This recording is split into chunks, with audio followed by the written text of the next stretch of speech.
Sirotons le houblon, le podcast qui fait glou-glou dans tes oreilles.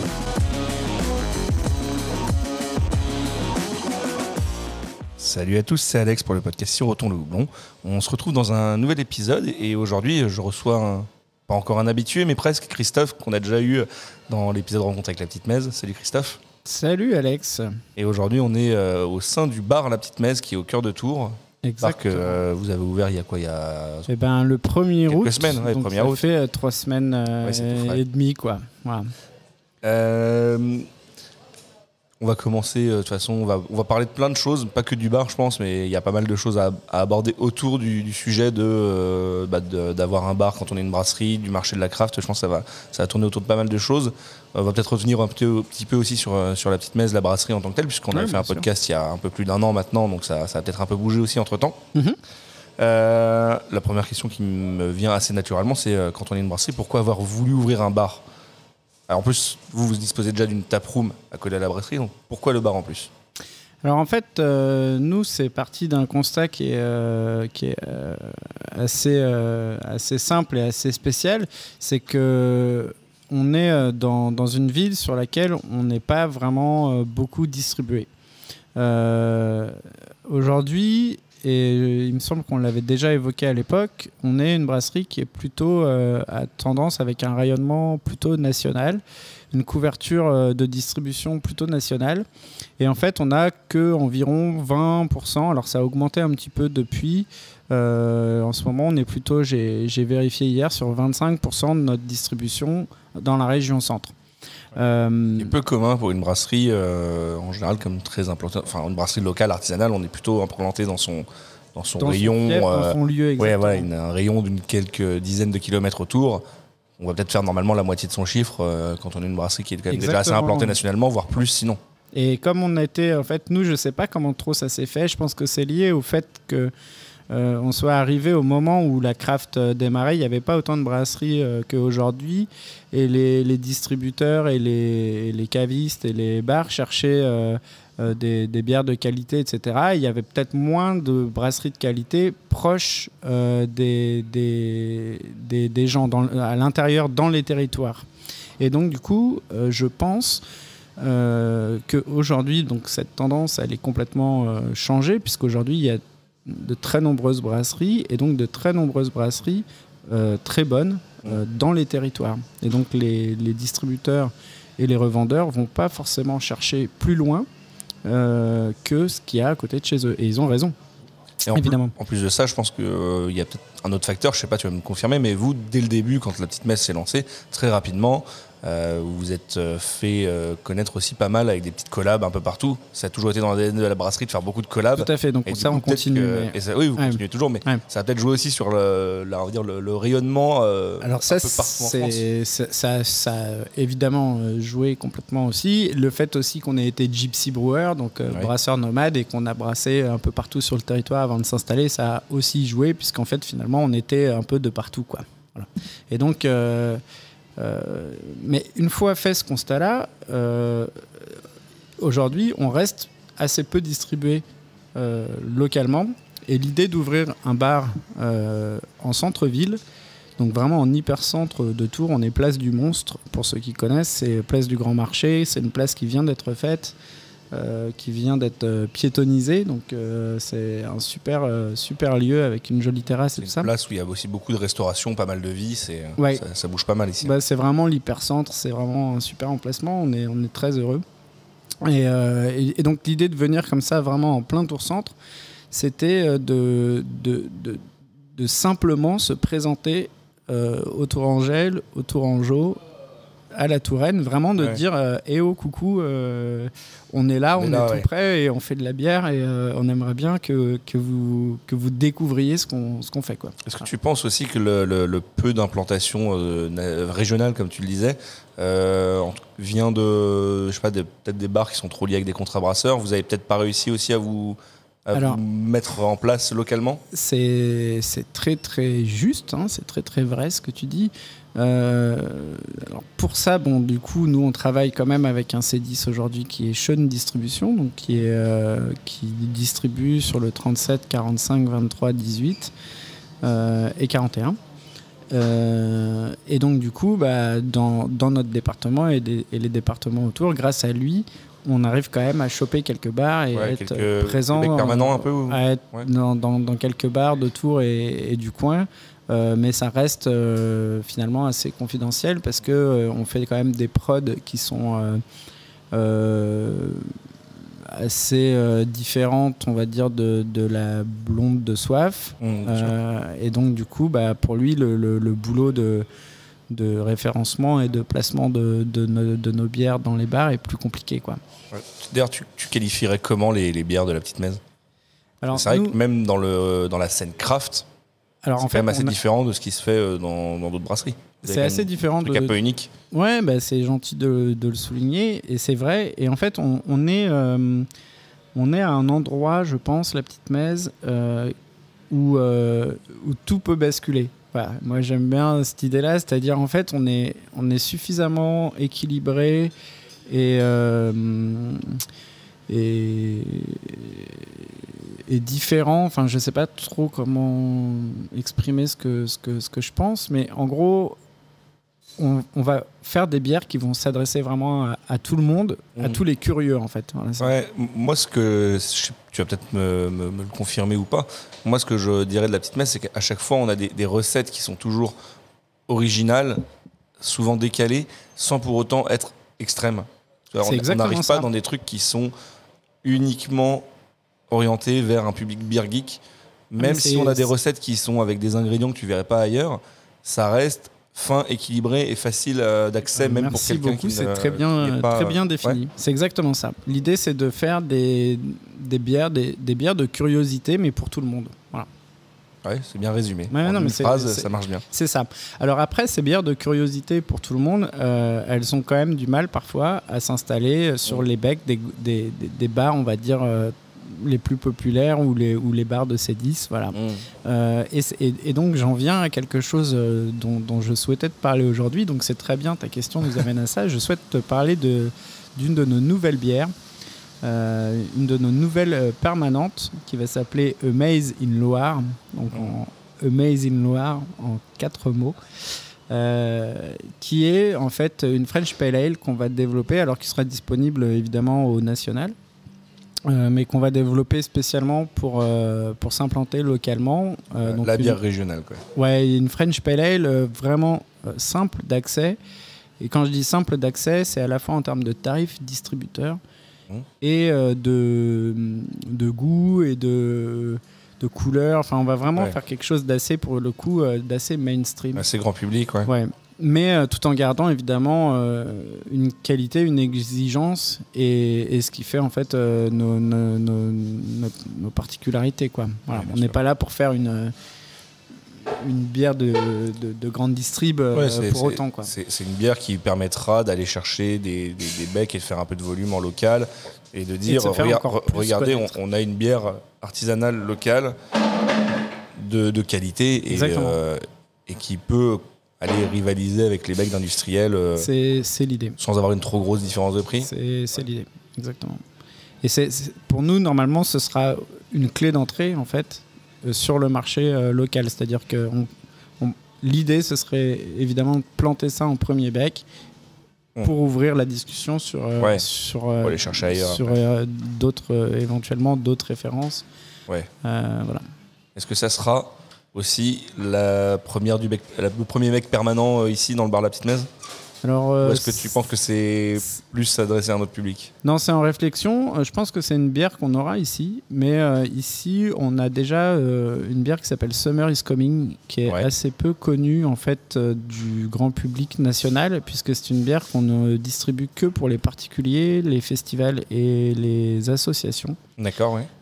Qui n'a pas vocation à être distribuée en bar, sauf que vous dans faites que en fût, nos établissements. Voilà, qu'on fait uniquement en fût, et qui a vocation à montrer ce qu'on sait faire et à être voilà, donc une bière qui est finalement assez peu chère et qui est un peu le fer de lance de ce qu'on fait pour les assos, les festivals et les particuliers, quoi. Ok. Et donc c'est elle, je pense, qui restera. C'est elle qui restera en bec permanent, la bière d'accès. Voilà. D'ailleurs, on parle un peu maintenant du bar et de ce que vous y servez. Là, il y a 12 becs, donc 12 becs de bière pression.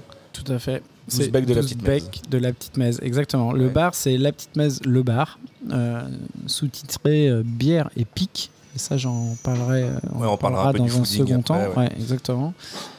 Puisqu'on fait aussi de la restauration ici. Mais effectivement, sur les bières, on a pris le parti de servir uniquement nos pressions. Parce que l'idée étant de faire, comme je le disais, une vitrine de notre savoir-faire pour les Tourangelles, les Tourangeaux et pour se présenter. Pour nous, c'était vraiment très naturel de présenter uniquement nos produits et de dire, regardez, voilà ce qu'on fait. Pour nous, ça n'aurait pas eu de sens, en tout cas sur un premier établissement, de présenter autre chose que notre travail, puisque c'est vraiment le but de ce bar, c'est de dire eh oh, regardez la petite mèze, on est juste à côté et on fait des trucs. Bières, Voilà. Et c'est pareil du coup dans le takeaway, on a parce qu'on a une petite partie cave aussi, avec un petit frigo inox, et on fait que nos bières aussi. Ouais. Tu as évoqué l'emplacement. Tu disais, on est place du Monstre pour son petit surnom, dû à la sculpture de Xavier Veillant. Place très connue et dynamique de Tours. Ouais. C'est un super spot. Ouais. Comment on en arrive à trouver un spot comme ça dans une ville comme Tours là ? Parce que là, je pense que c'était difficile d'imaginer mieux pour le bar. Alors en fait, merci de le remarquer. Non mais c'est vrai que c'est un truc de ouf. Donc on est en lieu et place d'un ancien établissement qui s'appelait les Trois Écritoires. Qui avait une vraie histoire ici. C'est vraiment un restaurant-bar assez institutionnel de Tours. Et en fait, nous, avec Quentin, donc, le brasseur-chef responsable de prod chez nous, et donc, qui est mon associé, et donc tous les deux, quand on a décidé de chercher et de trouver un bar, on se disait, on va chercher entre la place Plumereau et les Halles de Tours. Vraiment l'hypercentre là où ça bouge tout le temps. Ouais, alors il y a plusieurs quartiers qui bougent beaucoup à Tours. Il y a le quartier Colbert, il y a le quartier Plumereau, et puis il y a un peu alors, c'est pas du tout nouveau, mais ce quartier des Halles qui est quand même assez pas mal en mutation, avec des très beaux établissements qui s'ouvrent. Et nous, on sentait une sorte de tendance à se diriger vers ce quartier. C'est vrai que c'est un quartier qui prend de plus en plus d'importance dans la vie. Et surtout qui bouge aussi au niveau de la food. Ouais. Et nous, on avait envie de proposer nos bières, mais aussi de les accompagner. Étant assez épicurien, Quentin comme moi, et assez gourmand, on avait envie aussi de trouver un endroit qui permettait de faire une petite restauration. Et en fait, donc, quand on a entendu parler que les Trois Écritoires, donc ce lieu dans lequel on est aujourd'hui, était à vendre, ça a été assez rapide. Ça a été un déclencheur. Ça a été un déclencheur assez rapide, puisqu'en fait on a fait notre première offre sur le lieu fin octobre. Donc ensuite là ça a été un petit peu long, puisqu'on a signé que début mars. Donc il y a quand même eu plusieurs allers-retours avec le vendeur. On avait quelqu'un aussi qui était positionné sur l'achat du lieu. Donc voilà. Donc finalement, on a réussi à emporter le morceau, on va dire. Et puis, et donc du coup, on a signé début mars. Ensuite, s'en sont suivis donc 5 mois de travaux. Et puis, on a ouvert le 1er août. Voilà. Mais c'est vrai que le lieu est un vrai lieu passant, vivant, avec une terrasse, donc une nouvelle terrasse sur l'avant du lieu et également une terrasse sur le côté du lieu, puisque pour les gens qui ne nous voient pas, on fait un angle, exactement, on fait un corner, et donc on bénéficie d'une double exposition comme ça, donc dans des rues piétonnes, donc c'est assez cool. Voilà. Très beau, très beau lieu, on est très contents. Et alors du coup, comment se sont passées les premières semaines de vie du bar là ? Ça fait à peu près, ça va faire un petit mois que c'est ouvert. Bon, après on est en plein mois d'août, c'est peut-être pas forcément le mois le plus dynamique. Quoique Tours, c'est peut-être assez touristique en ce moment, je sais pas. Alors c'est vraiment marrant comme question. En plus, j'ai réellement pas encore eu le temps d'analyser. exactement comment ça s'est passé. Alors au feeling. Alors je sais juste qu'on s'est fait défoncer. D'accord. Et qu'effectivement, on nous avait dit ouvrir en août, comme ça vous aurez le temps de vous roder, tout ça. Et on espère que septembre ne sera pas trop différent. Enfin, je sais pas comment dire, mais il faudrait pas qu'on se fasse trop plus défoncer que. Ça, c'était un rodage, ça va être compliqué. Quoi. Ouais, exactement. En première semaine, on a déjà dû c'est des petites anecdotes en fait. Hein. C'est pas, ce sera peut-être pas comme ça tout le temps, mais on a déjà dû restaffer en cuisine en extra en première semaine. Enfin, c'était. Oui, c'est vraiment parti. Après la première plus vite semaine, que c'est normal. Hein. Oui, il y a l'ouverture, il y a l'effet nouveauté. C'est l'effet nouveauté. On avait quand même fait un petit peu de com sur ce lieu. Ceux qui étaient là à Tours étaient curieux de. Et puis mine de rien, même si on fait encore que peu de ventes à Tours, hein, on a envie que ça change comme je vous l'ai expliqué, mais les gens nous connaissent de nom, et ceux qui avaient envie de venir, il y a eu du monde, il y a quand même eu du répondant. Voilà. C'est cool.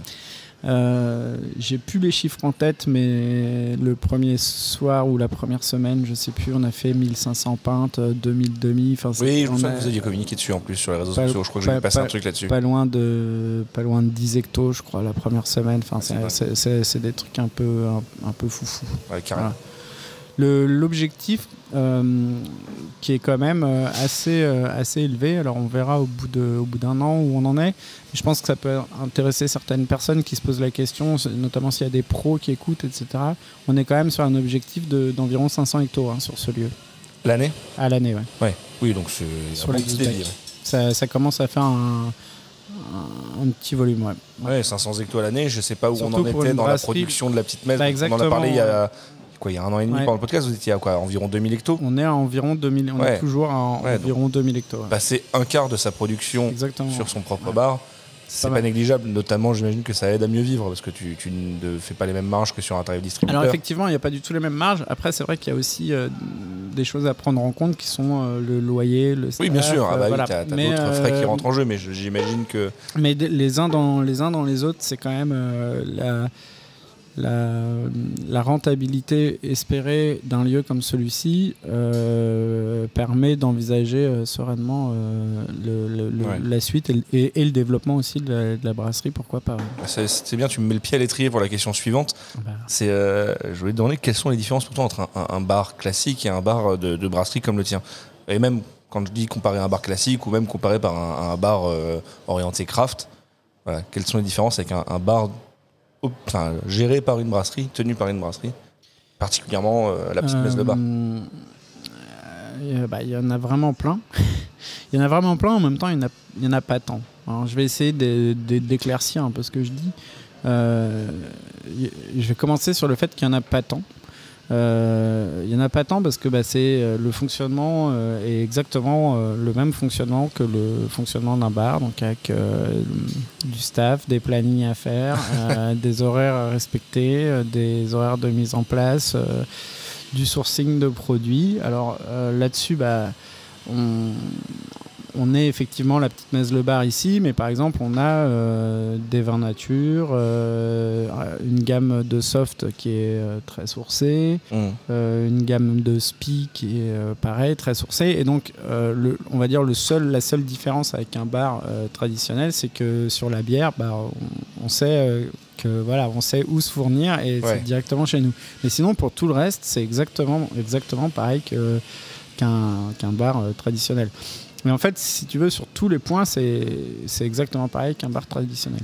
Les seules différences, en fait, c'est que nous, on considère qu'on doit apporter du conseil, mais encore plus que dans un bar traditionnel, on va dire un bar plus générique. Mais on a aussi demandé à notre staff, et ce dès les entretiens d'embauche, etc. On les a tous fait transiter par le taproom, par exemple. Oui. Ils ont fait ce que moi j'appelle exactement la petite messe académie, et c'est le moment où ils infusent en fait les valeurs de la petite messe, les produits, voilà, le côté vraiment apprendre comment on fait une bière, voilà, pour vraiment être imprégné de la culture brassicole et de notre savoir-faire, de notre gamme, etc. Donc ils sont tous passés par le taproom.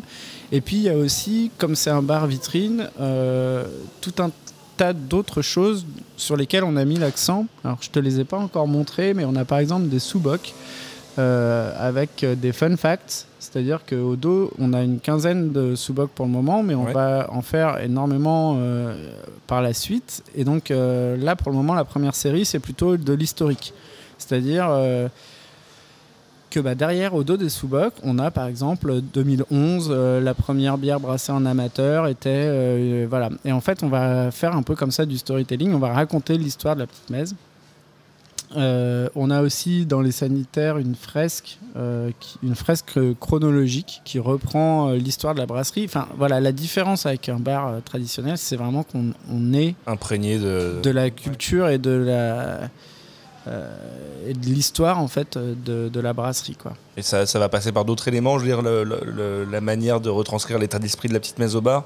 Est-ce que tu vois, là tu me parles des sous-bocs, de la fresque, de parler un peu de l'historique et de la genèse et de l'évolution de la brasserie.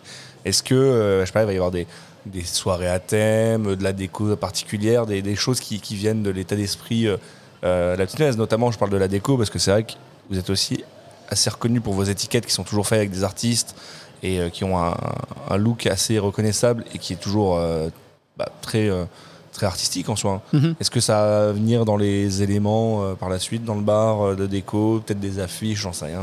Alors, pour le moment, on n'a pas prévu de faire de la décoration permanente ici. Ouais.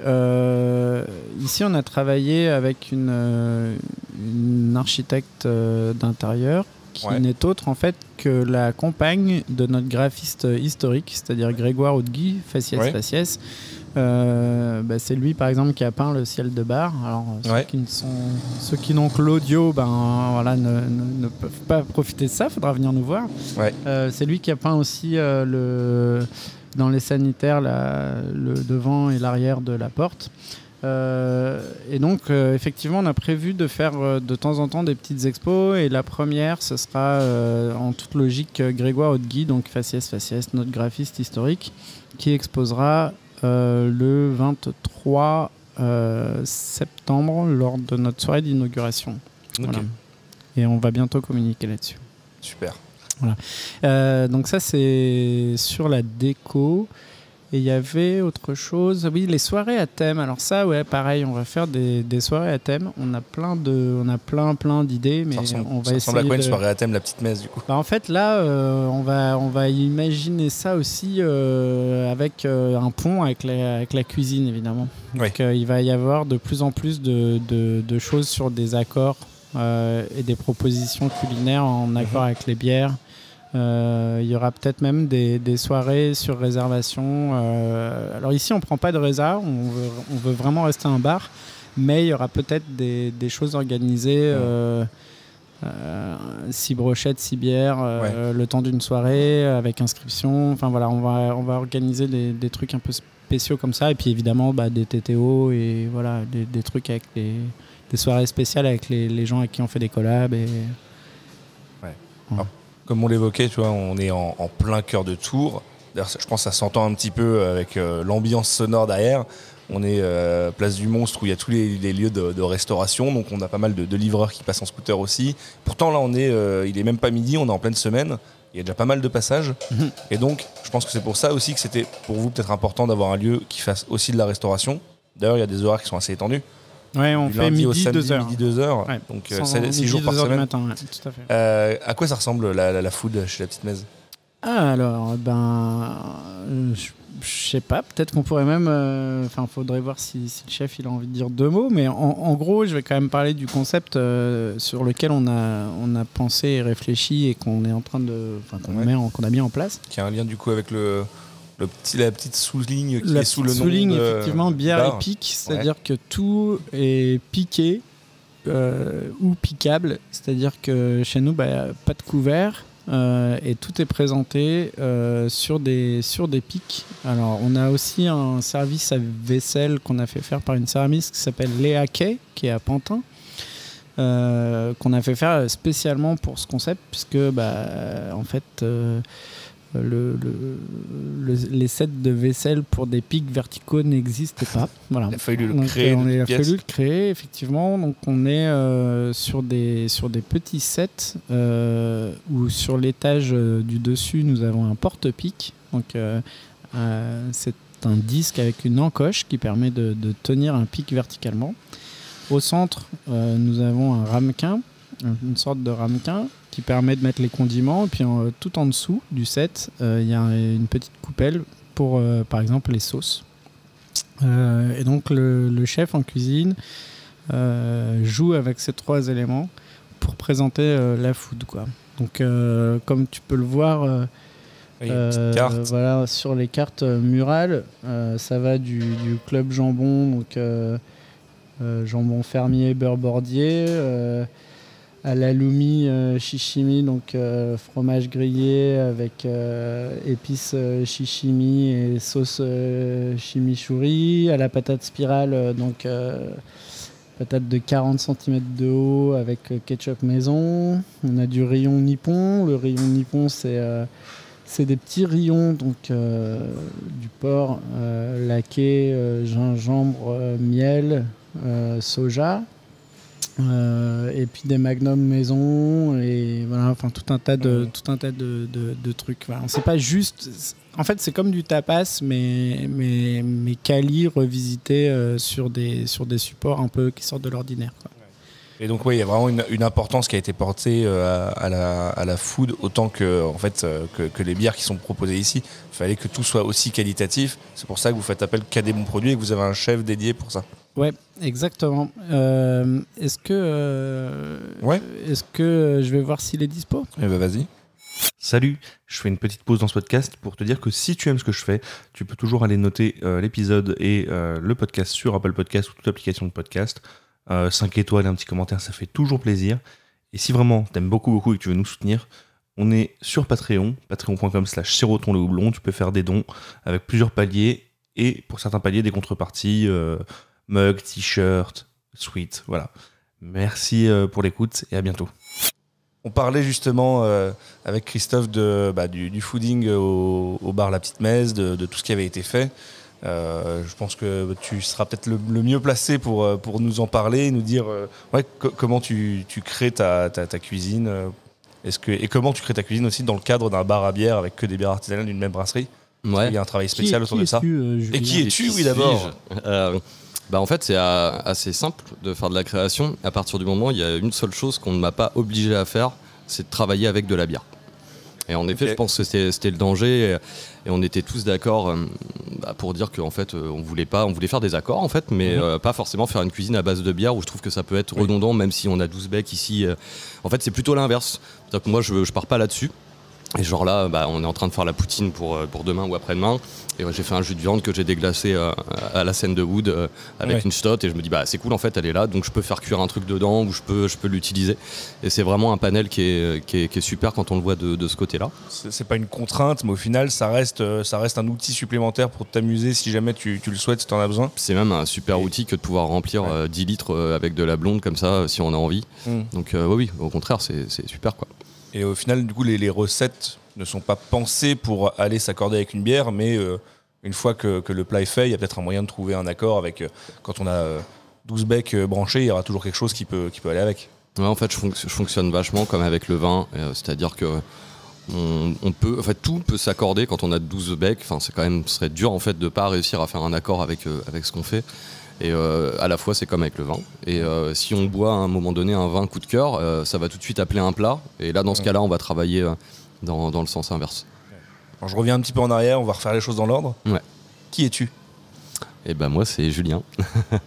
Et à la base, je suis pas du tout dans la cuisine. Okay. J'étais dans les milieux du spectacle. Je suis musicien et ingénieur du son. D'accord, donc là je te remets des micros dans la bouche, sur les oreilles, retour en arrière. Ouais, du coup je suis à l'aise, quoi. et voilà, j'ai fait ma reconversion officielle, parce que ça fait quand même très longtemps que je fais de la cuisine, mais il y a 4 ans, 2019. où donc je suis parti sur Lyon pour aller à l'Institut Paul Bocuse.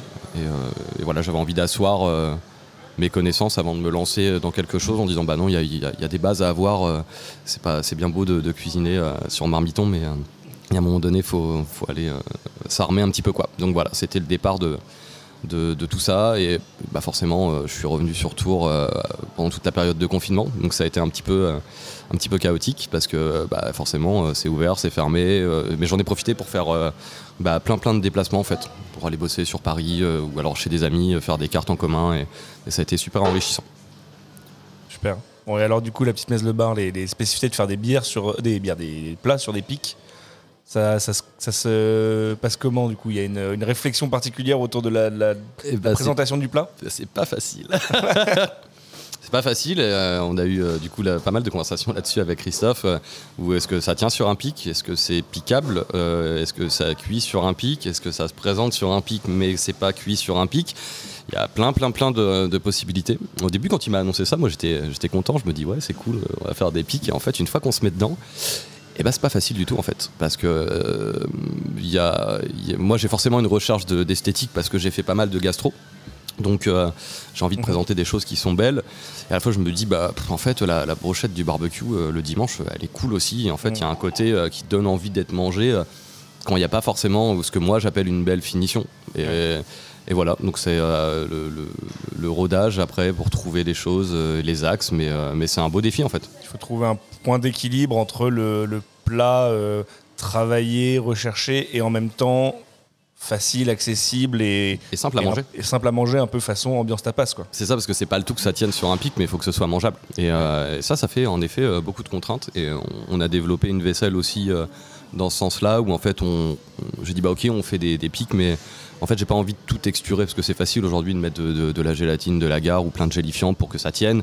mais il y a des choses, une sauce en fait non, faut la mettre dans un autre récipient à côté, ou en fait faut qu'il y ait un accompagnement pour pouvoir avoir différentes textures et donner une expérience un peu différente. Ouais. Donc c'est, en quelques mots pour résumer, tu la qualifierais comment de ta cuisine ici dans le cadre du bar La Petite Messe? J'ai pas de cadre en fait. J'ai pas de cadre du tout, et c'est peut-être ça que Christophe il aime bien aussi, c'est qu'il sait que ça peut. C'est quand même un peu canaille et un peu raffiné. J'aime bien ce qui est. Il y a un peu de. C'est très inspiré cuisine du monde aussi. Julien a une vraie passion et un vrai regard très qualitatif sur la street food, mais la street food Cali est assez moderne, voilà. Il a, je pense, une vraie passion et un vrai attrait pour cette cuisine-là. Tu me dis si je me trompe, hein, mais en la travaillant qualitativement, etc. Quand on a eu l'opportunité de travailler avec lui, on a été vraiment super contents, et donc évidemment on a saisi cette opportunité. Et aujourd'hui, on est très fiers de l'équipe qu'on a en cuisine, parce qu'il y a Julien, mais il y a Thomas aussi. Et Thomas Ballester qui est donc second et qui travaille aussi très très bien aux côtés de Julien, quoi. Donc, comme on le disait plus tôt, le bar a quand même des horaires ultra étendus. On ouvre à midi, on ferme à 2h. Donc il y a aussi un service du midi. Ça se passe comment parce qu'en plus en pleine semaine, en pleine ville, vous avez quel genre de public? Comment vous préparez une offre pour en plein août.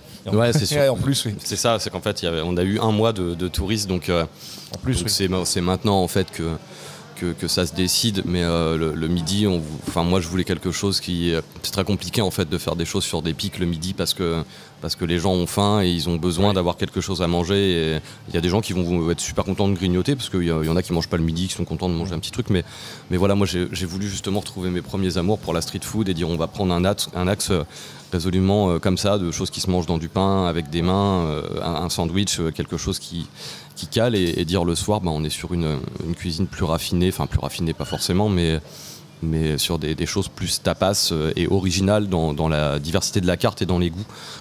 Là même on se faisait la remarque, j'ai une carte un tiers, c'est-à-dire qu'il y a un tiers vegan, un tiers végé, un tiers de tout, et voilà, c'est important d'avoir un panel pour pouvoir contenter tout le monde et que chacun veuille faire une expérience. Donc les pics, pas le midi.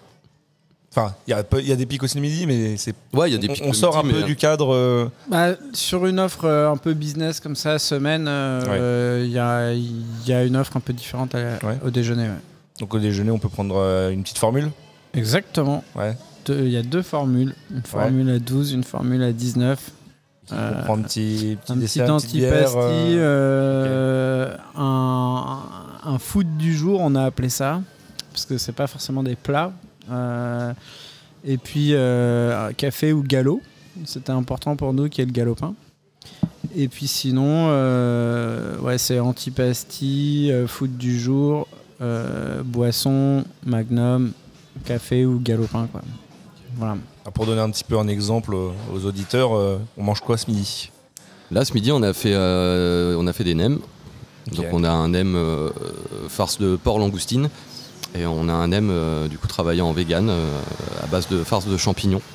Et il y a un bouillon de légumes qui est infusé à la menthe et au poivre pour donner un petit peu de peps. Et en fait, ça change un peu tout le temps. Genre là, demain ou jeudi, on passe sur une poutine. Donc là, j'étais en train de terminer. Et on va faire une sauce cheddar à la truffe. Et j'ai fait un jus de viande là, au sirop d'érable et à l'ashtout.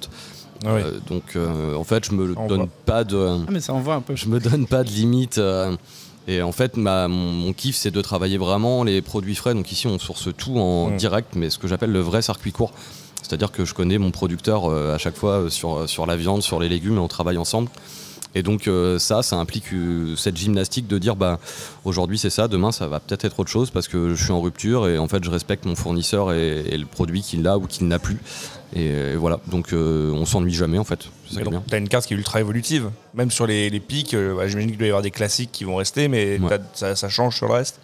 On peut venir plusieurs fois dans la semaine, dans le mois et venir déguster des nouvelles choses. Ouais, carrément, toutes les semaines il y a des choses de différentes et on en parlait avec les clients. Moi je suis un petit peu à contresens de ce qui se fait quand le chef dit il faut s'adapter à la clientèle, avoir des repères. Moi en fait c'est tout l'inverse. Donc là le peu de repères que j'ai mis pendant un mois, en fait je suis en train de les enlever un par un. Et du coup les gens sont obligés de prendre autre chose, mais le but c'est de rentrer dans une relation de confiance. Moi c'est toujours ce que j'ai aimé dans un lieu, que ce soit gastronomique ou pas gastronomique, mais arriver, regarder une carte, moi ça me faisait marrer. Il y a un client qui me disait ça faisait longtemps que j'avais pas fait ça, passer 10 minutes sur Google devant une carte dans un bar quoi. Parce qu'en fait il comprenait pas la moitié des mots et du coup c'est dans le bon sens parce qu'il y a plusieurs clients qui m'ont fait la remarque en disant en fait c'est trop cool, on apprend trop de trucs quoi. Et du coup là il y a une espèce d'aloumi shishimi sauce chimichurri. Voilà, donc c'est vrai que ça fait quand même 3 mots, mais à la fois je vais pas inventer autre chose parce que c'est vraiment ce qu'il y a dedans. Et du coup les mecs, ok, ça c'est ça vient du Japon, ça c'est une sauce qui vient d'Argentine et tout. Ok, super. Et du coup, si je remets un autre truc avec des mots bizarres dans 3 jours, les mêmes clients en fait ils vont retourner sur Google et vont faire ok d'accord, il y a ça, on veut tester ça.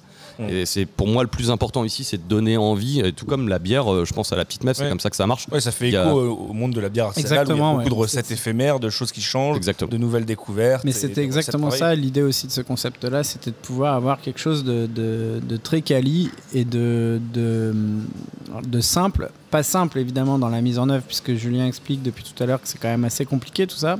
Et c'est normal, mais quelque chose de simple et populaire, qui tient, qui se mange avec les mains, qui est accessible aussi en termes de tarifs, mais qui reste très quali. En fait, tout doit coller avec la bière, et c'était aussi le parti pris et le défi de ce truc-là, c'est de proposer un truc qui correspond aux bières de la petite messe et à l'idée qu'on s'en fait, quoi. Voilà. Il y avait un truc très marrant d'ailleurs, parce que c'était la phrase que j'avais tout au début quand on a ouvert le projet. Je dis en fait moi je ferai pas de changement dans mes recettes. Je veux vraiment pas que les gens se pensent dans un restaurant. Je dis quand tu prends un saucisson au fromage de chèvre dans un bar, si t'aimes pas le chèvre, tu prends pas le saucisson au fromage de chèvre, on peut pas l'enlever en fait. Comme dans les bières. C'est comme la bière, la matcha, c'est concombre thé matcha, on peut pas enlever le concombre si le mec aime pas ça. Il va prendre une autre bière parce qu'on lui donne ce choix d'avoir 12 becs, donc il y a 11 autres solutions. Et j'ai été très étonné qu'il n'y ait pas quelqu'un en fait qui me demande ici une cuisson ou d'enlever un élément. Alors je peux le faire éventuellement pour quelqu'un qui est allergique, et encore il y a quand même pas mal de préparation, donc c'est compliqué de trouver l'équilibre là-dessus. Et je suis content que les gens aient compris que sur la cuisine que j'avais là, en fait s'il y a un truc qui leur tentait pas, ils allaient prendre la référence au-dessus ou en dessous, mais ils allaient pas me demander de modifier ces choses-là. Voilà. On n'est pas un resto quoi. C'est ça aussi. Ouais, c'est pas un resto, mais en même temps, il y a suffisamment pour se sustenter en cas de besoin. On est hybride, quoi. Ouais, on a l'hybridité, c'est concept, un concept food. Quoi. Ouais. Au final, avec tout ce que tu nous expliques, Julien, sur la food, je trouve que c'est très représentatif aussi de ce qu'est la petite messe en temps normal. Donc, c'est bien, ça colle à l'image de ce que tu souhaites. Je te remercie, avec Alex. C'est un C'est un vrai compliment et ça fait vraiment plaisir. C'est le but, quoi. Mais d'ailleurs, quand on s'était rencontré avec Christophe vraiment sur un salon, il était tout seul là, à l'autre bout d'une salle, et puis moi aussi. Et puis à un moment donné, il y a Fazi, qui est notre maraîcher aujourd'hui de la Mini Farm 41, qui était là. Et je dis attends, je veux goûter un truc, une espèce d'aubergine japonaise que je connaissais pas. Puis à côté, il y a un mec qui faisait rôtir des poulets à la flamme, quoi. Donc je lui dis ok, bouge pas, je prends un truc et j'emmène, justement, j'avais pas de pic, c'était galère. et j'emmène cette aubergine et je la fais griller en fait sur la flamme du mec à côté, et je dis à Christophe, faut goûter ça, je mettrais bien cette bière là avec. Et en fait, il y a eu un espèce d'échange comme ça hyper naturel où ouais, je pense qu'on est carrément d'accord, ou avec Quentin là-dessus, avec tout le monde d'ailleurs de la brasserie. En fait, on fait des tests, et puis moi l'autre jour j'ai fait un test, ça marche pas, ça marche pas, tant pis. Ça marche, c'est cool. Et voilà, on a cet état d'esprit de mélange, quoi. Ouais, c'est ça, c'est exactement pareil aussi. C'est comme ça qu'on fait nos recettes de bière. Elles naissent des rencontres et des envies de faire des choses avec tel ou tel produit, tel ou tel goût, tel ou tel truc. Et je pense qu'on se retrouve assez bien là-dessus avec Julien en cuisine. D'ailleurs, tu évoques un petit peu comment vous êtes rencontré avec Christophe. Ça s'est passé comment? Vous vous connaissiez déjà d'avant? Ça s'est fait sur un festival? C'était quoi? Ouais, c'était sur un marché de ravitailleurs. C'était le marché du collège culinaire, ouais. Donc, collège culinaire de France. Toi, tu faisais du saumon. Moi, j'étais avec Rémi Giraud qui faisait ses ventes de saumon, tout ça. Et je suis venu lui filer un coup de main. Moi, je présentais des bières de la petite messe, quoi, pour être original. C'est ça. Et voilà, et maintenant, on en est là. Et voilà, exactement. Super projet. Ouais. Je sais pas si tu as des trucs à rajouter sur le fooding. Sinon, j'avais moi d'autres questions. Je repartais plus sur le milieu de la bière, mais. Moi, ça me va. Parce que sur le fooding, je vais rajouter qu'il faut que j'aille me faire un service. Le service commence là, il va falloir y aller. Merci Julien. En tout cas, merci beaucoup Julien pour ton intervention. Merci. Et donc Christophe, on prend tous les deux. Moi j'avais noté quelque chose, c'était concernant le milieu de la bière craft. On est quand même sur un milieu qui évolue très vite. Ouais. On a échangé la dernière fois au micro il y a 1 an et demi. Il s'est passé énormément de choses entre-temps. Plein de brasseries naissent, quelques-unes disparaissent. Mais de manière générale, on est encore sur un marché qui est croissant en termes de nombre de brasseries. Il y a aussi quelque chose qui joue énormément maintenant, c'est qu'il y a plein de nouveaux acteurs qui arrivent sur le marché en connaissant les codes, en sachant ce qu'il faut faire pour plaire. Et avec un peu de sous. Ouais, avec un peu de sous. On a Untapped qui guide un peu on va dire les créations de beaucoup de brasseries. Et ce que je me disais, quand il y a une nouvelle brasserie qui arrive, elle se dit je vais faire ce style-là parce que je sais que ça va me permettre d'être ranké tout de suite et d'atteindre un rayonnement national. C'est aussi peut-être ce genre de concurrence, si on peut appeler ça comme ça, qui fait qu'il y avait un besoin de remettre la petite messe au milieu du village et d'être plus dépendant du marché local. Excellent, l'utilisation de remettre la petite messe au milieu du village. Je suis fier de celle-là. Ouais, fallait la faire. Bon, bien joué. Alors effectivement, c'est tout à fait exact. Il y a ce florissement de brasserie et ce florissement de brasserie de qualité au niveau national. Et il y a aussi ce que je disais un peu en introduction, c'est-à-dire qu'effectivement aujourd'hui, il y a des très bonnes brasseries à côté de chez toi, quoi. Peu importe où tu sois, quoi. Oui, il y a toujours en quelques dizaines de minutes de route, tu arrives à trouver quelque chose d'intéressant. Exactement. Donc je discutais aux 10 ans on reprend après un petit image du montage. Avec maintenant 3 autour de la table. Blum, le chef nous a rejoint. Le président de DBI, distributeur des brasseurs indépendants. Je discutais avec lui de la localisation des brasseries, du marché national, de comment il voyait la distrie. Et il me disait que c'était quand même de plus en plus compliqué, effectivement, de vendre des petites brasseries au niveau national, puisque il y avait de plus en plus de bonnes brasseries localement. Et donc, du coup, c'est un peu comme ça que ça se passait. Ouais, en général, tu n'as même plus besoin d'aller passer par un distributeur, ou du moins un distributeur national pour aller trouver un produit. Exactement, en local, en circuit direct ou en circuit court avec un distrib local. Voilà, un produit qui va contenter la plupart de tes clients. Et donc, nous, on avait quand même un petit peu senti ça arriver depuis un petit moment. Hein. Donc, le bar, c'est pas la seule chose qu'on a fait pour reconquérir un petit peu le marché local, ou en tout cas se repositionner un petit peu sur le marché local. En tout cas, ça vient de deux constats. Un premier constat, nos ventes au national, effectivement, commencent un petit peu à baisser. Donc ça, c'est un premier constat. Le deuxième truc, c'est qu'à un moment, on a aussi envie d'être bu localement et d'être connu localement, parce que c'est fun de faire tous les festivals de France et de Navarre, mais si c'est pour revenir chez soi et être inconnu, et voilà, donc il y a un côté un peu frustrant et un peu dommage, voilà.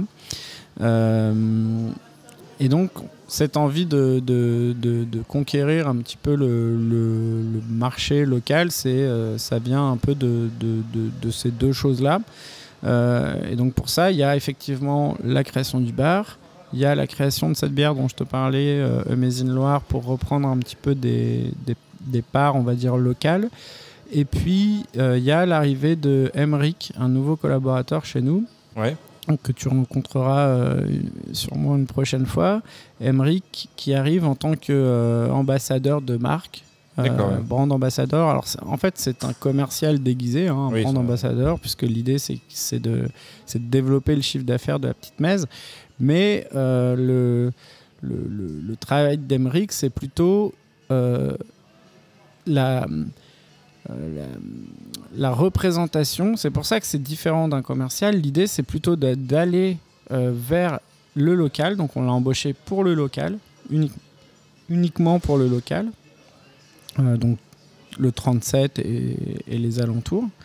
Et l'idée, ça va être qu'il aille se présenter vraiment et présenter notre travail aux différents interlocuteurs, et ce, sans squeezer le travail de nos distributeurs. C'est-à-dire que Sean, notre distributeur local C10, va continuer à nous distribuer. Emric, son travail, ça va plutôt être de rediriger le client potentiel, soit vers Sean, soit vers NJ Beer, voilà, qui est un autre de nos distributeurs locaux. Mais c'est qu'en fait, aujourd'hui, il faut vraiment qu'on aille à la rencontre des gens. Donc ça, c'est le premier truc. Ce bar, c'est aller à la rencontre des gens. Emric, c'est aller à la rencontre des gens. Et donc, on espère qu'avec tout ça, on va réussir à faire passer le message et à être intégré un petit peu plus localement, quoi. C'est vrai que parfois, c'est un peu triste à dire, mais t'as beau faire la meilleure bière, le meilleur produit du monde, si t'as personne derrière qui va aller le promouvoir aux gens, le faire découvrir, c'est difficile de le faire décoller. Exactement, c'est ça. T'as des gens qui font des produits qui sont pas forcément les meilleurs, mais qui ont une force de conviction, on va dire, derrière, et du marketing et des moyens, et qui vont arriver à placer leurs produits plus facilement. Bien sûr. Quand on a fait le diplôme universitaire d'opérateur de brasserie avec Quentin Bénard, on nous avait dit cette phrase, effectivement, exactement ce que tu dis. C'est bien beau de faire la meilleure bière du monde s'il n'y a personne pour la vendre. Si tu ne sais pas la vendre, voilà. Et donc aujourd'hui, voilà, on essaye par ces différents moyens de développer le marché local. Et donc ça fera l'objet d'un prochain podcast. La petite messe a-t-elle réussi? Épisode 3 de Christophe chez Siroton le Houblon. Et donc ça, malheureusement, pour le moment, on a beau avoir toute la bonne volonté du monde, on ne sait pas encore si nous allons y arriver. Voilà, on espère. Allez, je te le souhaite en tout cas. Merci. Ouais, ça fait, en tout cas, tout ça fait partie d'une stratégie à venir pour la petite messe. Ouais. Il y a d'autres étapes clés là qui sont à venir pour toi, à ton avis? On est en train de réfléchir au passage en inox. Donc là, pour le moment, on fait des essais, exactement, avec Sofu. Donc voilà, c'est pareil, c'est une affaire à suivre. On fait des essais. Et puis il y a toujours cette idée de notre V2, de la brasserie V2 avec le déménagement, mais on attend toujours des nouvelles du terrain et de savoir s'il sera vendu ou pas. Voilà. Donc on en est toujours là. Je reviens vite fait parce que j'avais une question que je voulais te poser qui avait disparu de mon cerveau et qui vient de revenir à l'instant, donc je fais un petit flashback. L'illumination. Ouais. Tu penses aussi que le besoin de revenir sur un positionnement local a aussi été impacté par le Covid et les gens peut-être qui sont retournés pendant cette période-là sur du consommé local? Tu penses que ça a créé des nouvelles vocations et que ça peut développer le marché? Alors très, très sérieusement, je n'ai pas vraiment d'avis sur ça. Je pense que peut-être, oui, mais j'ai pas cette réflexion. Ouais. Enfin, je veux dire, c'est une réponse honnête. Hein, c'est exactement ça. J'ai pas de commentaire plus que ça à faire. Ouais. Et après, tu me diras si tu as d'autres choses que tu veux évoquer. Mais moi, dernière chose que j'avais en tête, c'est est-ce que tu penses que le modèle que tu nous présentes là, d'avoir un bar en plus de ta brasserie, en plus déjà de la taproom que vous avez, c'est un modèle d'avenir pour pas mal de brasseries en France? Ça va se développer de plus en plus, tu penses? Alors, personnellement, moi je trouve que c'est vraiment quelque chose de très bien, mais en fait, chaque brasseur et chaque brasserie et chaque chef d'entreprise a ses idées pour son développement. Nous, on a toujours dit qu'on préférerait faire cette sorte de développement horizontal, c'est-à-dire plutôt ouvrir des lieux que de chercher à faire toujours plus. Voilà. Mais c'est-à-dire que pour toi, au final, si la petite messe, la brasserie reste là où elle en est avec 2000 hectos annuels, mais que ces 2000 hectos sont vendus dans 2-3 bars, la petite messe un peu partout dans la région, toi, ça te va aussi bien que si tu étais vendu un peu partout en France. Exactement, ouais. Après, voilà, il y a autant de manières de se développer, que, comme je le disais, que de chefs d'entreprise. Il y a des modèles qui marchent, et je pense que ce modèle-là, d'avoir un réseau, son propre réseau de distribution, et d'aller chercher les marges et la valorisation différente de ces produits, est un modèle qui est intéressant sur plusieurs aspects, notamment sur l'aspect humain. Alors c'est sûr, faut pas avoir peur de salariés du monde, quoi. Voilà. Parce que là, par exemple, l'ouverture du bar, c'est quand même entre 7 et 8 personnes, ça dépend comment on regarde, de plus. Mais c'est chouette. Voilà. Donc, voilà. Il y a des chefs d'entreprise pour qui moins il y a de monde, mieux ils se portent. Il y en a d'autres qui aiment faire grandir des équipes, et donc ça va dépendre un peu de comment on se place aussi par rapport à ça. C'est vrai qu'ouvrir des lieux, c'est avoir un vrai service RH, par exemple. Et puis, au final, qui est le mieux placé pour parler d'une bière à la petite messe que des gens qui travaillent à la petite messe? Oui, ça reste une extension de la brasserie. Oui, ça c'est sûr, sur les lieux. C'est quand même mieux pour valoriser ton produit que d'être dans un bar à l'autre bout de la France, ou peut-être que tu auras un expert de la bière au service qui saura très bien parler de ton produit, mais peut-être pas. Et même souvent pas. Bar, la petite messe à l'autre bout de la France, ce qui est possible aussi. Mais effectivement, ça nécessite d'avoir une intégration de personnel assez importante, quoi. D'où l'importance de la petite messe académie dont tu nous parlais tout à l'heure. Exactement. Non, mais ça, c'est aussi un truc qui nous tenait à cœur, parce que pour nous, c'est vraiment... Quand tu parlais des différences et des points communs avec un autre bar, pour nous, c'est vraiment un des trucs clés. Hein. C'est vraiment genre... que le staff doit porter en lui toutes les valeurs et tout ce que nous on pourrait expliquer, et voilà. Je suis pas en train de dire que Valentin aurait pu faire l'entretien avec toi à ma place, mais presque. C'est-à-dire que l'idée, c'est que tout le monde puisse raconter qui on est, d'où on vient, et qu'est-ce que c'est pour nous la bière, et voilà, etc. Super.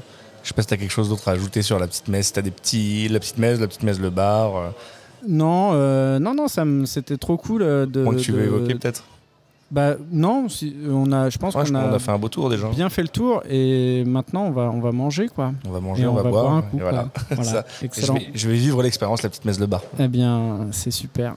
Bon, merci beaucoup, Alex. Merci beaucoup. C'était un plaisir de refaire un épisode avec toi. C'est toujours un plaisir de te croiser. Donc, carrément. Et merci d'avoir accepté notre invitation. Ouais. C'est chouette. Et je te dis à bientôt. Et pour nos auditeurs, je vous invite, si vous le pouvez, si vous le souhaitez, à noter l'épisode sur Apple Podcast 5 étoiles. Ça aide au référencement. Laissez un petit commentaire, ça fait toujours plaisir.